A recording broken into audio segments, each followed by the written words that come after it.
মানব ইতিহাসে সবচেয়ে প্রভাবশালী দুটো যুদ্ধ ছিল প্রথম বিশ্বযুদ্ধ ও দ্বিতীয় বিশ্বযুদ্ধ, যার প্রভাব সারা বিশ্বে পড়েছিল। প্রথম বিশ্বযুদ্ধের সময় ভারত ব্রিটিশ শাসনের অন্তর্গত ছিল, তাই এই যুদ্ধের গুরুত্ব ভারতের ইতিহাসেও অনেক বেশি। আমেরিকা থেকে শুরু করে জাপান, সমস্ত শক্তিশালী দেশ এই যুদ্ধে অংশগ্রহণ করেছিল। আর এই যুদ্ধে সব দেশগুলিতে ডমিনো ইফেক্ট কাজ করছিল, অর্থাৎ একজনকে ধাক্কা দিতেই পরপর সবাই এই যুদ্ধে অংশগ্রহণ করে। কিন্তু আসলে এই যুদ্ধের কারণটা অত্যন্তই ছোট ছিল, যা হয়তো কথাবার্তার মাধ্যমেও মিটমাট করা যেত, কিন্তু হয়েছিল ঠিক তার উল্টোটা। চলো তাহলে দেখে নিই এই বিধ্বংসী যুদ্ধের কারণটা কী ছিল আর কী হয়েছিল এই যুদ্ধের শেষ পরিণতি। বিংশ শতকের শুরু থেকে ইউরোপীয় দেশগুলি যেমন ইংল্যান্ড, ফ্রান্স, জার্মানি এরা সারা বিশ্ব জুড়ে বিভিন্ন দেশ দখল করতে থাকে। এই ইউরোপীয় দেশগুলি দখল করা দেশগুলি থেকে অর্থ, খনিজ সম্পদ তাদের নিজেদের দেশে নিয়ে আসতে শুরু করে, ফলে তাদের দেশ ধীরে ধীরে অনেক বেশি উন্নত হতে থাকে, ঠিক যেমনটা ব্রিটিশরা ভারতে করেছিল। এতে এই ইউরোপীয় দেশগুলির মধ্যে নিজেদের মধ্যে একটা কম্পিটিশন শুরু হয়ে যায় যে কে কত বেশি উপনিবেশ দখল করতে পারে আর নিজেদের শক্তিশালী করতে শুরু করে। তাদের নজর সবসময় অন্য দেশের জমিতেই থাকতো যে কি করে সেটা দখল করবে। আর এই কারণে দেশগুলির মধ্যে সুরক্ষার জন্য নানা রকম চুক্তি হতে থাকে, আর বেশিরভাগ চুক্তি হতো সিক্রেট, যার বিষয়ে অন্য কোনো দেশ জানতেও পারতো না। যেমন 1904 সালে ফ্রান্স এবং ব্রিটেন একটি সন্ধি করে, যেটা হলো তাদের দুজনের মধ্যে যে কোনো একটি দেশকে অ্যাটাক করা মানেই তাদের দুজনকে অ্যাটাক করা, আর তারা দুজনে মিলে শত্রুপক্ষকে অ্যাটাক করবে। ব্রিটিশ আর ফ্রান্সের এই সন্ধির নাম দেয় এনতেতে কার্ডিয়াল। রাশিয়া তখন কারোর সাথে কোনো সন্ধি করেনি, ফলে রাশিয়া তার সুরক্ষার জন্য ব্রিটেন আর ফ্রান্সের সাথে সন্ধি করে। তখন এই সন্ধির নাম হয় ট্রিপল এনতেতে। এই সন্ধিটি 1907 সালে হয়েছিল। আর এদিকে ব্রিটিশ আর জার্মানির মধ্যে ছিল সাপ আর বেজির মতো সম্পর্ক, আর তখন তাদের দুজনের মধ্যে চলছিল ইন্ডাস্ট্রিয়াল যুদ্ধ, যার মানে দুজনের মধ্যে কে কত বেশি কলকারখানায় নির্মাণ করতে পারে আর কে তার প্রোটেকশন কত বেশি স্ট্রং করতে পারে। 1882 সালে জার্মানিও সন্ধি করেছিল অস্ট্রিয়ার সাথে। পরে এই সন্ধিতে যুক্ত হয়েছিল ইতালি। যেমনটা প্রথমে বললাম, চুক্তি অনুসারে এই দেশের মধ্যে কারো ওপরে হামলা করলেই তারা সবাই মিলে শত্রুপক্ষকে হামলা করবে। এই সন্ধির নাম ছিল ট্রিপল অ্যালায়েন্স। ব্যাপারটা হয়েছিল এমন যে কেউ যদি একজনকে অ্যাটাক করে তাহলে তার সাথে চুক্তি করা দেশগুলি এক এক করে এগিয়ে আসবে। এভাবে 6টি শক্তিশালী দেশ ভাগ হয়ে যায়। এরপর শুরু হয় নিজেদের মধ্যেই ক্ষমতার বৃদ্ধি করা। এই দেশগুলি তখন নতুন নতুন অস্ত্র আবিষ্কার করতে শুরু করে, মেশিন গান, ট্যাঙ্ক, সাবমারিন, যুদ্ধজাহাজ আরও বহু যন্ত্র। আর এই দেশগুলির কাছে উন্নত মানের অস্ত্র আবিষ্কার হওয়ায় তাদের ধারণা ছিল যে যুদ্ধ হলেও তা বেশি দিন চলবে না, দ্রুতই শেষ হয়ে যাবে। আর এইসব কারণের জন্যেই 1910 সাল আস্তে আস্তে ইউরোপের আবহাওয়া একটু গরম হয়ে ওঠে। আর এর মধ্যে সমস্যাও ছিল, কারণ দেশের রাজারা যুদ্ধের জন্য প্রস্তুত হলেও দেশের সাধারণ জনগণকে কিভাবে আগ্রহী করে তোলা যাবে, কারণ জনগণ যদি যুদ্ধে আগ্রহী না হয় তাহলে যুদ্ধে জয় সম্ভব নয়। যুদ্ধের সামনে শত্রুপক্ষকে পরাজয় করা হলে দেশের শক্তি ও সমৃদ্ধি বাড়ে, আর দেশকে ভালোবাসে যে যুদ্ধের দিকে এগোবে সে, এরকম মনোভাব জনগণের মধ্যে প্রচার করা হয়। ফলে দেশের নেতামন্ত্রীরা সাপোর্ট পেতে থাকে জনগণের থেকে। রাশিয়া তখন পশ্চিম দেশগুলির সাথে ব্ল্যাক সিজের কাছে থাকা স্ট্রেট অফ অর্ডিন্যান্সের মাধ্যমে যোগাযোগ করত।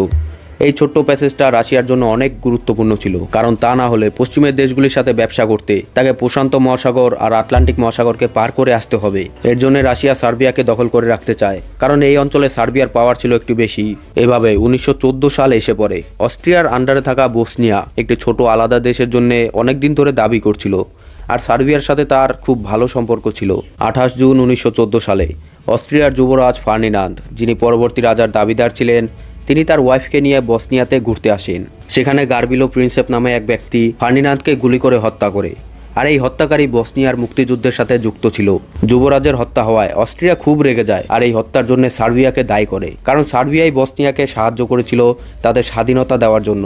অস্ট্রিয়া তখন সার্বিয়াকে একটি হুমকি চিঠি পাঠায় যাতে বিনা যুদ্ধে সার্বিয়াকে আত্মসমর্পণ করতে বলে, আর এখন থেকে সার্বিয়া দেশটি তাদের, এমন দাবি করে অস্ট্রিয়া। সার্বিয়া এই চুক্তি অস্বীকার করে, আর অস্ট্রিয়া তখন যুদ্ধের হুমকি দেয় সার্বিয়াকে। সার্বিয়া তখন সাহায্যের জন্য রাশিয়ার কাছে যায়, আর রাশিয়া তো এতদিন থেকে এই সুযোগেই ছিল। এদিকে জার্মানিও অস্ট্রিয়ার সাথে চুক্তি করায় জার্মানিও পুরো দমে যুদ্ধের জন্য প্রস্তুতি নিয়ে ফেলে। জার্মানির সাহায্য পেতেই 28 জুলাই 1914 সালে অস্ট্রিয়া সার্বিয়ার ওপর আক্রমণ করে দেয়, আর শুরু হয়ে যায় প্রথম বিশ্বযুদ্ধের ডমিনো ইফেক্ট। সার্বিয়াকে বাঁচাতে রাশিয়া অস্ট্রিয়ার ওপর আক্রমণ করে, এর সাথে জার্মানিও চুক্তিমতো রাশিয়াকে আক্রমণ করে। এবার রাশিয়ার সাথে চুক্তি করেছিল ফ্রান্স, ফলে ফ্রান্সও এবার সরাসরি জার্মানির ওপর আক্রমণ করে। তবে ইতালি জার্মানির সাথে চুক্তি করলেও এই যুদ্ধে ইতালি জার্মানিকে সাহায্য করেনি, কারণ চুক্তি ছিল কোনো দেশ তাদের ওপর হামলা করলে তবেই তারা সেই হামলার প্রতিকার করবে। কিন্তু অস্ট্রিয়া আগে থেকেই সার্বিয়াকে হামলা করেছিল। ইতালি এই অজুহাত দিয়ে যুদ্ধতে যুক্ত হয় না, তবে পরে ইতালি ফ্রান্সকে সাহায্য করেছিল। জার্মান সৈন্য সরাসরি ফ্রান্সকে আক্রমণ না করে বেলজিয়ামের রাস্তায় ফ্রান্সকে আক্রমণ করতে যায়। তারা বেলজিয়াম আক্রমণ করে, আর ধীরে ধীরে জার্মান সৈন্য ফ্রান্সের অনেকটা এলাকা দখল করে নেয়। তারা প্যারিসে পৌঁছানোর আগেই সেখানে চলে আসে ব্রিটিশ সৈন্য, আর ব্রিটিশরা বলে যে তাদের জার্মানের সাথে একটি চুক্তি হয়েছিল 70 বছর আগে। এই চুক্তির কথা বলে ব্রিটেন জড়িয়ে পড়ে এই যুদ্ধে। ব্রিটিশ সৈন্য এসে পড়ায় জার্মান সৈন্য আর এগোতে পারে না। এখানে দুই দল তাদের দখলের অংশকে রক্ষা করতে থাকে। এদিকে ততদিনে এই যুদ্ধে অটোগান সাম্রাজ্য ঢুকে পড়ে। তারা ব্ল্যাক সি পার করে বেশ কয়েকটি রাশিয়ার বন্দর দখল করে নেয়। তবে অটোগানদের আসল লক্ষ্য ছিল মিশরে থাকা সুয়েজ ক্যানেলকে দখল করা, কারণ এতে ব্রিটেনের সাথে ভারতের যোগাযোগ বন্ধ হয়ে যাবে। ফলে ভারত থেকে সৈন্য আর খাদ্য না এলে ব্রিটিশদের পরাজয় নিশ্চিত ছিল। তখন ভারত থেকে প্রায় 13 লক্ষ সৈন্য মিশর এবং অন্যান্য এলাকায় ব্রিটিশদের সাথে যুদ্ধ করছিল। ফলে অটোগানদের এই পরিকল্পনা ব্যর্থ হয়। এদিকে জাপানের নজর বহুদিন থেকে ছিল চীনের ওপরে। যুদ্ধের সুযোগ দেখে তারা ব্রিটেন এবং ফ্রান্সের সাথে হাত মিলিয়ে নেয়, আর চীনের জার্মানির দখলে থাকা এলাকায় জাপান আক্রমণ করে বসে। ব্রিটেন আর ফ্রান্স মিলে আফ্রিকায় থাকা জার্মান উপনিবেশগুলিকে আক্রমণ করতে শুরু করে। তবে আমেরিকা এই যুদ্ধে তখন অংশগ্রহণ করেনি। আমেরিকা চতুরভাবে দুই পক্ষকে অস্ত্র, খাদ্য এইসব বিক্রি করতে থাকে।